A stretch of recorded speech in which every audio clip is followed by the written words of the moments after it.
8:3 श्री राग महला पहला। मछली जाल न जानिया थर खारास गाहो, अति सियाणी सोहनी क्यों की तो वैसा हो, किते कारण पाकड़ी काल न टरे सिराहो। इस पद में गुरु जी ने वाणी में मछली और मनुष्य का जीवन की क्रिया एक ही प्रकार बताई है। एक ही जैसा जीवन उनका है। वो सागर में रहती है और जीव जो है संसार में रहता है, संसार रूपी सागर में रहता है। मछली को जिस प्रकार ना सागर की गहराई को जानती है और ना ही वो जाल को जानती है, दोनों की उसको जानकारी नहीं है। एक मौत है उसकी और एक जीवन है। लेकिन अति सियाणी सोहनी क्योंकि तो था, इतनी समझदार, इतनी चपला, इतनी चंचल, इतनी समझदार होते हुए भी उसने कैसे विश्वास कर लिया जाल के ऊपर। कीते कारण पाकड़ी काल न टरे सिराहो, क्योंकि काल किसी भी जीव के ऊपर से टलता नहीं है। वो अपने जीव के स्वाद के कारण वो पकड़ी गई है। कीते कारण पकड़ी, जीव के स्वाद के कारण वो पकड़ी गई और अंततः मौत सिर के ऊपर आ गई है। और मौत किसी के ऊपर से टलती नहीं। काल जब आ जाता है तो काल के वश सारे ही जीव हैं। इसी प्रकार गुरुजी बता रहे हैं मनुष्य को भी, भाई रे यो सिर जानो काल। जिस प्रकार मछली सागर में थी, उसको अचानक ही जीव के लालच ने या किसी भी कारणवश, कार्य कारण सब, मौत जब आती है तो कार्य कारण अपने आप बन जाते हैं। परमात्मा अपने ऊपर वो मौत नहीं लेता है, कार्य कारण सब बना देता है। वो जीव के लालच के कारण, जीव के स्वाद के कारण उसने मांस के टुकड़े को पकड़ा है और जाल में फंस गई है। इसी पर बस काल आ गया है कि इन जीवों के वश में कुछ है नहीं। इसी प्रकार मनुष्य के वश में कुछ नहीं है। मछली को पर अचन चेता के काल आ गया है और जाल में फंस गई है। इसी प्रकार जीव भी इन जंतुओं के बस कुछ न है। चाहे वो जितनी भी चतुराई करे, चाहे वो जितनी भी समझदारी हो, चाहे जितना अक्लमंद हो, वो अपने मन में ये भी सोच रहा कि मैं सब कुछ कर सकता हूँ। तो गुरु जी ने वाणी में कहा, जिस हाथ जोड़ कर देखे तो अगर जो तुम कुछ करने में समर्थ हो तो करके दिखाओ। इसका मतलब वो एक पत्ता भी नहीं हिला सकता। जीव के वश में जीव लाचार हैं। भाई रे ये तो जानो फिर जानो काल। जैसे मछली के ऊपर चिंता जाल पड़ गया और उसको जाल में फंसना पड़ गया, इसी प्रकार तुम्हारे ऊपर भी काल सवार है। कब आ जाएगा कोई इसका अता पता नहीं कि कब उसने आ करके इस काल के मुंह में जीव जो है चला जाएगा। इतनक लागे ठनका, क्या विश्वास तन का रहो। तब जीव मच्छी त्यों मानता पवे चिंता जाल। जैसे मछली के ऊपर अचानक काल आ गया और उसको जाल में फंसना पड़ा, इसी प्रकार मनुष्य के ऊपर भी काल अपना प्रभाव डाल देता है। अचानक आ जाता है, चिंता जाल डाल देता है। सच रहते से उभरे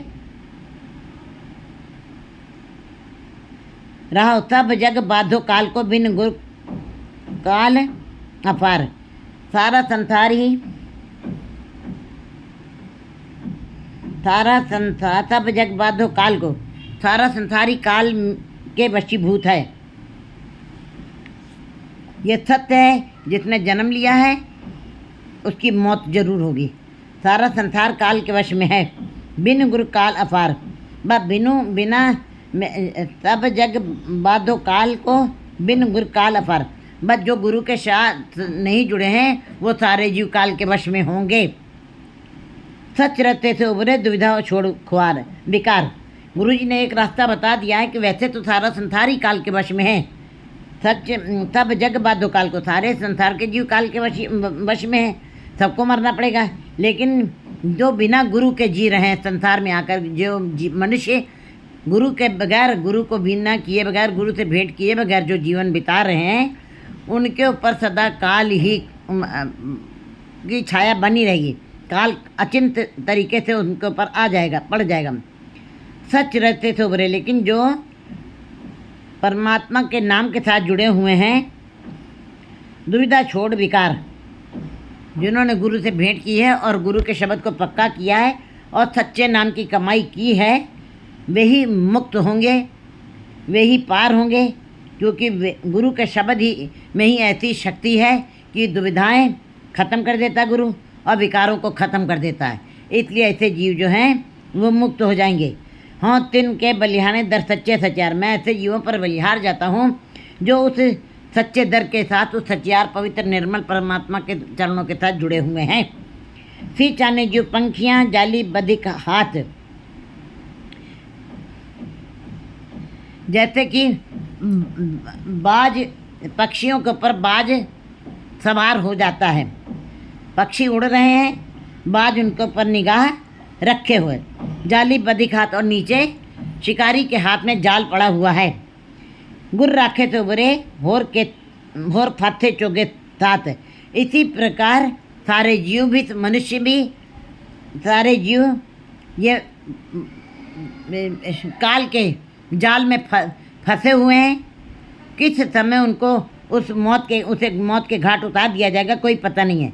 लेकिन गुरु जी बताए गुर राखे तो बुरे, कहते हैं गुरु के साथ जो लगे हुए हैं, गुरु के शब्द के साथ जो जुड़े हैं, जिन्होंने गुरु से मिलाप किया है। गुरु कौन है? गुरु ज्ञान है, गुरु प्रकाश है, गुरु विकारों को ख़त्म करता है। गुरु जिसको देखने के पश्चात परमात्मा के दर्शन हो जाएं, गुरु शांति का घर है। इसलिए जो गुरु, जिनको गुरु ने रख लिया है, वही मुक्त होंगे, वही उभरेंगे, वही इस जाल से पल्ला छुड़ा के निकल जाएंगे, वो जाल में नहीं फंसेंगे।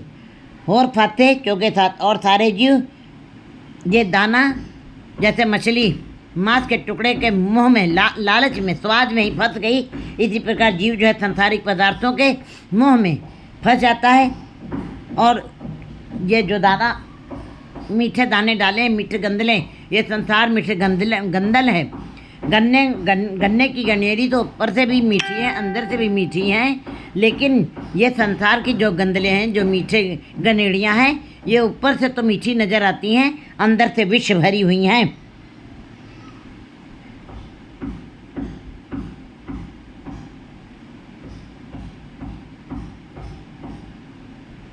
गुर राखे तो बुरे होर फाते चोगे साथ, जिन्होंने ये इन मीठी विष भरी गंदलों को, दानों को चुग लिया है, वे उस काल में फंस जाएंगे।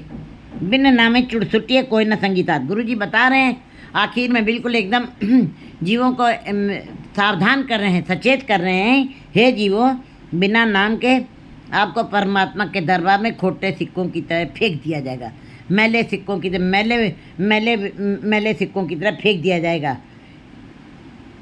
क्योंकि जग मैला मैलो हो जाए, ये संसार मैला है, इसमें रह कर के जीव विकारों की मैल उनके ऊपर चढ़ती जाती है। तो गुरु जी बता रहे बिना नाम के इस संसार में जो तुमने जीवन बिताया, संसार के पदार्थों के आकर्षण में, परिवार में, बाजार में जो तुमने जीवन बिताया, तुमको बिना नाम के तुमको फेंक दिया जाएगा, बाहर फेंक दिया जाएगा, चुन चुन के फेंका जाएगा। एक बार नहीं, बहुत बार फेंका जाएगा। कोई न संगी साथ, और कोई भी तुम्हारा संगी साथी, कोई तुम्हारा आखिर में साथ देने वाला कोई भी नहीं होगा। जाको मुश्किल अति बने टोही कोई नंदे, लागू होए दुश्मन। सारे जितने रिश्ते नाते संबंध है वो भी दुश्मन बन के सामने खड़े जमदूत नजर आएंगे। सारे रिश्ते नाते भी भाग खड़े होते हैं, कोई भी संगी साथी नहीं होगा। सच्चो सच्चा आखिए सच्चे सच्चा थान, वो परमात्मा सच है, वो उसी को अपने मुख से उसी को सच कहना चाहिए। सच्चो सच्चा आखिए, वो जो परमात्मा सच है, जो प्रकाश है, जो सच स्वरूप है, उसी को ही सच कहना चाहिए, बाकी अन्यत्र किसी को नहीं। सच्चे सच्चा थान, उसका वो स्वयं सच है, उसका थान भी सच है, जहाँ पे उसका ठिकाना है वो भी सच ही है। जिन्नी सच मन्या तेन मन सच ज्ञान, जिन्होंने उस परमात्मा के नाम को, सच्चे नाम को मन से मान लिया। क्योंकि सुनना अलग चीज़ है और जपना अलग चीज़ है, मन से मान लेना। मन ने सुरत होए मन बुद्ध, मन ने मारक ठाक न पाए, मन ने पावे मुदर। जो मन से, मन कहते हैं जिन्होंने सच्चे को मन से मान लिया है, तेन मन सच ध्यान, वे ही अपने मन से उस सच में ध्यान लगाएंगे। उन्हीं का ही ध्यान लगेगा जिन्होंने मन से माना है।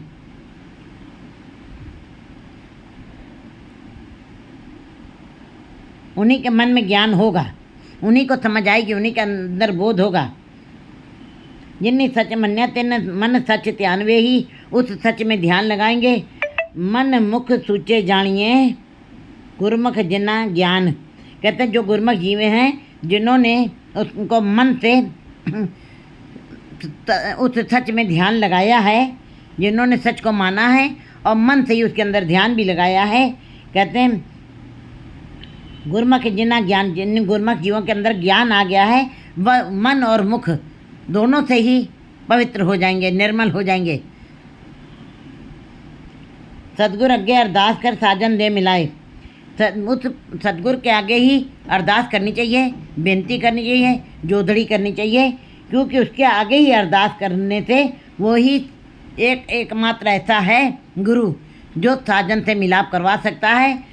और बाहरी कोई भी किसी भी प्रकार के धार्मिक क्रिया कार्यों को करने से, जप तप यज्ञ और धार्मिक बाहर की पुस्तकों से, बाहरी वेश धारण करने से, तीर्थ स्थानों पे जाने से, जप तप करने से वो परमात्मा कभी भी नहीं प्राप्त हो सकता है।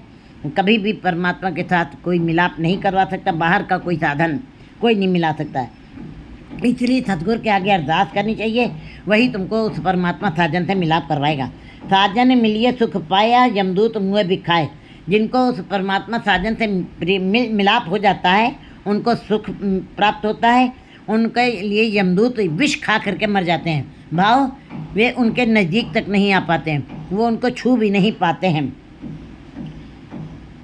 जहाँ पर परमात्मा का नाम जपा जाता है, जहाँ पर गुरुमुख जी, जहाँ पे गुरु और जहाँ पे संगत, जिस संगत में परमात्मा का नाम जपा जा रहा है, जिस गुरु द्वारा हम जिनकी प्रेरणा से गुरु शब्द के द्वारा नाम जप रहे हैं और जो गुरुमुख जी उसमें मन ध्यान लगाए हैं, ऐसे सत्संगत में यमदूत नहीं आ सकते हैं। वो कभी छू भी नहीं सकते, न गुरु को न गुरुमुख को। और परमात्मा का दरबार ऐसा विघ्नों से, ऐसा यमदूत के दुखों से भी जीवों को दूर कर देता है। यमदूत भी उनको छू नहीं पाते हैं, उनके पास नहीं आ पाते हैं।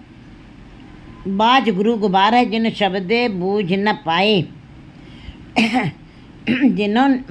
गुरु जी बता रहे हैं बिना गुरु के गुबार ही गुबार है। जैसे बाहर अमावस की अंधेरी रात है तो अंधेरा है, लेकिन बाहर का अंधेरा तो हम टार्च ले करके भी दूर कर देते हैं, वो क्षणिक है। लेकिन अंदर का अंधेरा जो जन्मों जन्मों से हमारे अंदर पड़ा हुआ है, माया मोह लोभ मोह अहंकार अनंत प्रकार के विकारों का अंधेरा जो हमारी आंखों के आगे भी छाया हुआ है, जिसके कारण हम परमात्मा को देख नहीं पाते हैं। कहते हैं बाज गुरु गुबार है। जब गुरु कोई जीव नहीं करता है तो उनको सदा ही गुबार, सदा भटकना, सदा दुख, सदा बेचैनी और सदा ही ठोकरें ही मिलती हैं। बिन शब्दे बूझ न पाए। और बिना गुरु के शब्द की कमाई के, बिना गुरु के शब्द को दृढ़ किए हुए परमात्मा के नाम की बूझ, परमात्मा की समझ, परमात्मा की जानकारी नहीं की जा सकती है। परमात्मा की समझ, परमात्मा की बूझ और परमात्मा को मिलने का रास्ता वो गुरु के द्वारा ही पता चलता है। गुरु शब्द है। गुरुमति प्रगास होए सच रहे लिवलाए। जिन्होंने गुरु की मति के ऊपर चलते हुए, गुरु के उपदेशों को चलते हुए अपने मन से उनको माना है, अपने जीवन में ढाला है उनके उपदेशों को, होए सच रहे लिवलाए, वे ही जीव सच में लगाते हैं, अन्यत्र और कोई भी नहीं। तिथे काल ना संचरे ज्योति ज्योत समाए। वहाँ पे काल भी नहीं, काल निकट नहीं आ सकता है, वहाँ पे काल आ ही नहीं सकता है। तिथे काल ना संचरे, निकट नहीं आ सकता है, ज्योति ज्योत मिला समाए। ऐसे जीव परमात्मा की ज्योत में ज्योत बन के समा जाता है। क्योंकि गुरु परमात्मा भी कहता है मेरा हरिजन कैसा होना चाहिए, हरिजन ऐसा चाहिए जैसा हरि होए। फिर ऐसे जीव जिन्होंने गुरु के शब्द की कमाई की है, नाम का, उनको गुरु की उपदेशों के द्वारा जिनके अंदर प्रकाश हुआ है, वे परमात्मा की ज्योत में ज्योत बन के समा जाते हैं, परमात्मा का रूप हो जाता है। परमात्मा प्रकाश है, वे भी प्रकाश रूप हो जाते हैं। तू है साजन तू सुजान तू आपे मिलनहार।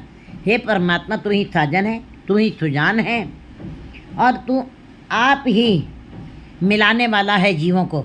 तेरी ही कृपा होती है। तू साजन के रूप में मेरे सामने दिखाई देता है।